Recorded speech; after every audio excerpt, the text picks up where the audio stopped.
So we'll quickly go through these slides, these next groups, but one of the questions we get all the time is, well, people don't want to talk about this at work. And the reality is they do, right? And I won't spend a lot of time looking at these or talking about these, but I'll just let you quickly scan this. Several Harvard Business Review articles about dealing with grief in the workplace and how to cope with grief at work when a colleague is grieving. Some research about employers and mental health and how employees want to be able to talk about that at work. A management tip of the day back in March, managing an employee with depression, how CEOs can support employee mental health, be an emotionally supportive colleague without prying.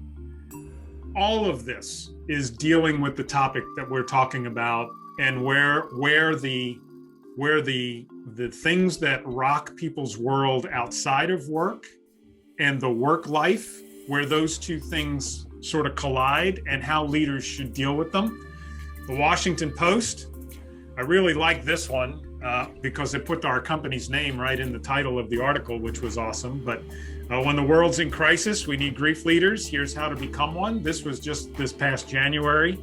McKinsey put out a report, The Hidden Perils of Unresolved Grief in the Workplace. And then, of course, the one that was most impactful to us is every single conversation we had with people we talked to about the book and continue to talk to. Folks have either said, I was so thankful I could talk about my situation at work because it made things so much easier knowing I could raise my hand and ask for help, or just go into my boss's office and be honest about what was going on and the stress I was under. Or they said, I wish I had been able to talk about my situation at work. So, you know, it's easy to think this is too emotional, this is too awkward, this is too personal, but the reality is your people really do want to talk about this if the leader will set the right tone and the right environment.